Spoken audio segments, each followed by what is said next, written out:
Good morning, children. Today we are going to start the topic physical quantity and dimensional formula. These two are the topics of chapter number 2 of your class 11th. My name is Nidhi Saraswat, and today we will start with the introduction of physical quantity and end with dimensional formulas. So let's begin. All those quantities which can be measured directly and indirectly, in terms of which the laws of physics can be expressed, for example, weight, length, area, speed, volume, displacement, all those quantities which can be measured with the which you can measure. Okay, for example, velocity can be measured, acceleration can be measured, force on an which is put it on an object can be measured. Okay, so all these quantities are measurable quantities, and all those quantities which are measurable are called physical quantities. Okay, physical quantities are of two types: fundamental quantity and derived quantity. There are total 7 fundamental quantity, about which we will learn in the next slide. Fundamental quantities. Quantities which are independent of any other physical quantity. For example, length. Length is not dependent on any other physical quantity. Time is not dependent. Mass is not dependent. And temperature is also not dependent on any other physical quantity. If you want to measure the temperature, you will use thermometer. You don't have to calculate any other quantity. Yes, you need a formula to convert it from Celsius to Fahrenheit, but you don't need to calculate any other physical quantity for measuring the temperature. Similarly, mole is also a physical quantity. We will discuss later. Okay. Second one is derived quantities. Derived quantities which are dependent on some other physical quantities. For example, speed, area, force, etc. So all these are derived quantities. As we all know that acceleration is having a formula, velocity upon time. So you need to calculate time also and velocity also. Acceleration is dependent on velocity and time. Similarly, speed is also dependent on displacement and time. Force is dependent on mass and acceleration. So these are some example of derived quantities, and there are many derived quantities like frequency, wavelength. These are also some physical quantities. Okay,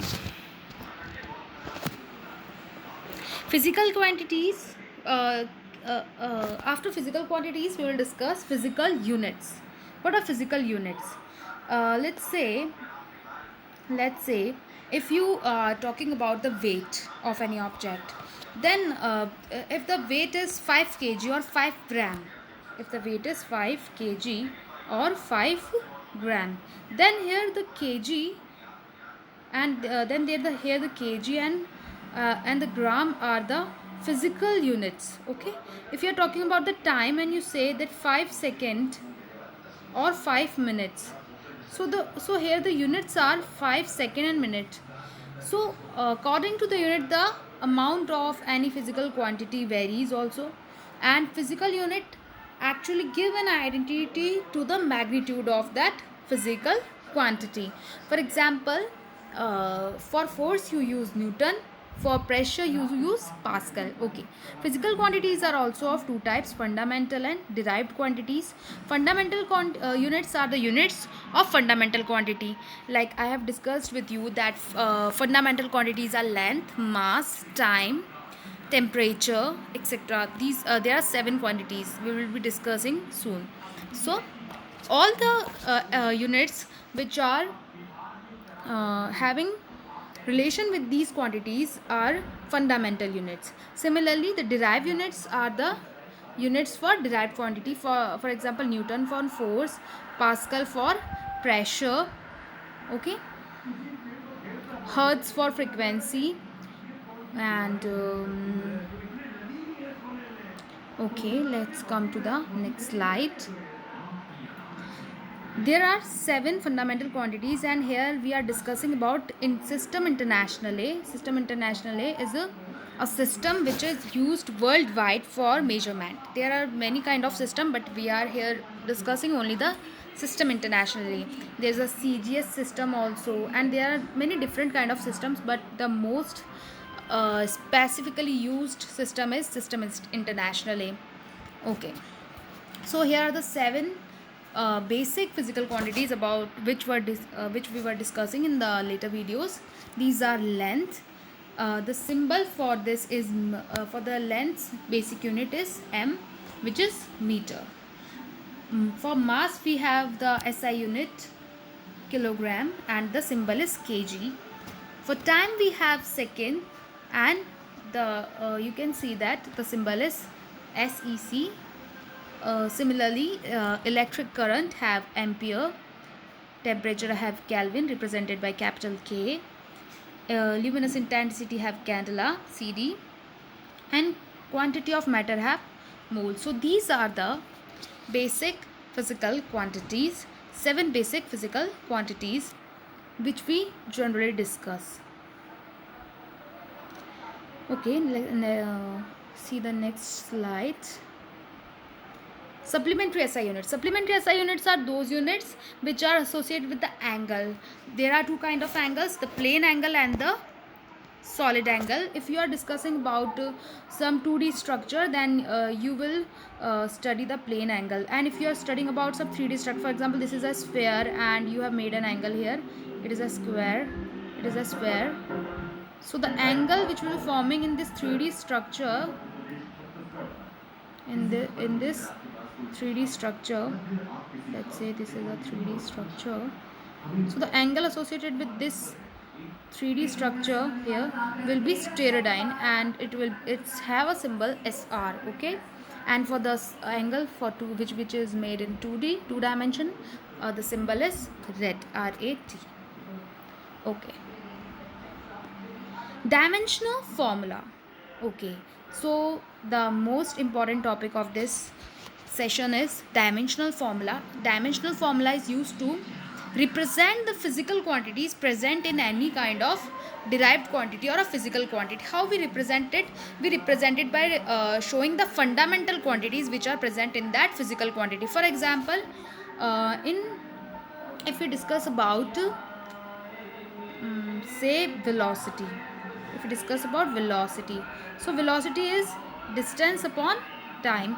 So here there are 2 kind of fundamental quantities are present, that is length and time. So dimensional formula represents the fundamental quantities present in a physical quantity. For example, in area the formula is generally length into breadth for the rectangle, and for the square it is a square, square of the side. Similarly for the circle it is pi r square. So we generally see that length is squared in these quantities, okay, in the area. So we write the MLT, that is dimensional formula for the area, that will be m raised to the power 0, as we don't have any component for mass. Time raised to the power 0, as we don't have any component for time also. We only have component for the length. So we write L raised to the power 2. Similarly for volume, we have length into breadth into height. So the same formula is written, but here one more component is added to the length. So the formula is m0 L raised to the power 3 and T raised to the power 0. You can pause the video and take the screenshot. Okay, then comes density. For density we have a formula, mass upon volume. So here we have a one component for volume and one component of mass. As volume is in denominator, so here we will write m raised to the power 1, and as L is in length is being divided here, it is present in denominator, so we will write m raised to the power 1 L raised to the power minus 3, okay, and T raised to the power 0. If any of the physical quantity is in denominator, its fundamental quantity will have power in negative, okay. Then time. For time it is very simple formula, no component of mass and length, only component for time, so T raised to the power 1. frequency is 1 upon time period, so m0 l0 t raised to the power 1. Angle have a formula, arc upon radius. So length, here the length is divided by the length, L is divided by L. So as we do L divided by L, they will cancel out and we will get 1. Okay, so now no components left for the length, so we will write m raised to the power 0, L raised to the power 0 and t raised to the power 0. Okay, let's see the next formula is for the speed. Speed have a formula, distance upon time. So here we will write mass raised to the power 0, L raised to the power 1 and t raised to the power minus 1. Similarly for acceleration, we have m raised to the power 0, t. For acceleration actually we use the formula of dimensional formula of velocity. Okay, let's see. Acceleration is equal to velocity upon time. So what do? We just divide the dimensional formula of speed by time. Okay, so we get m raised to the power 0, L raised to the power 1 and t raised to the power minus 2. Okay, let's come to the next slide.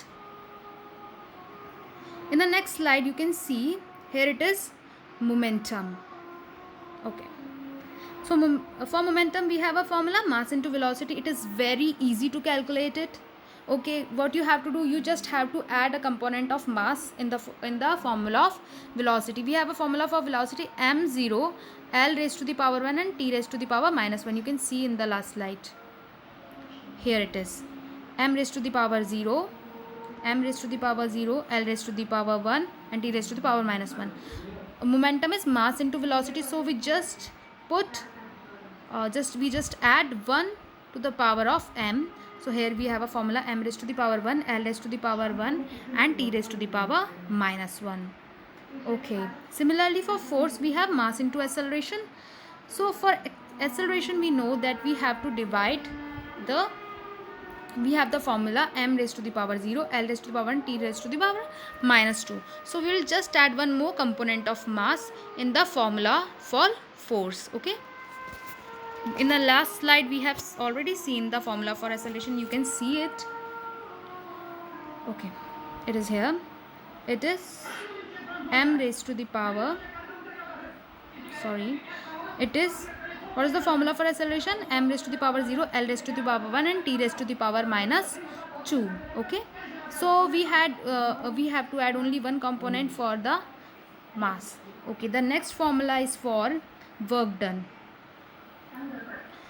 For work done we have a formula, force into displacement. So here one more component for the length will add up, and the formula for force is m raised to the power 1, L raised to the power 1, t raised to the power minus 2.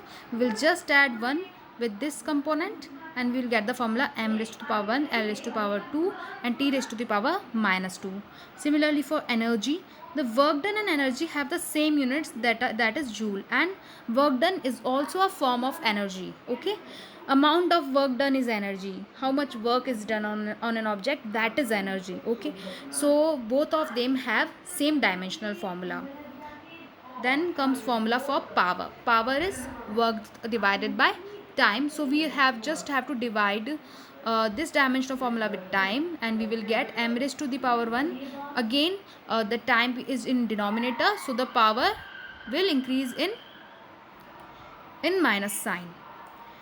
Next one is pressure. Pressure is force upon area. We don't have to do anything here. We just have to divide the MLT of MLT of area with the MLT of force. We know that we have m0 L2 and t raised to the power minus 2. We just write L raised to the power 2. If this 2 will come in numerator, we will have this formula m raised to the power 1, L raised to the power minus 1, because here it is plus 1 and plus 1 minus 2 will be minus 1 and t raised to the power minus 2. So here was some dimensional formulas and we have discussed about the physical quantities. In the next session we will discuss about scalar and vector quantity, vector and its types, and after that session we will discuss about vector additions. Okay, thanks for watching and write your comments write your difficulties in the comment section. Thank you.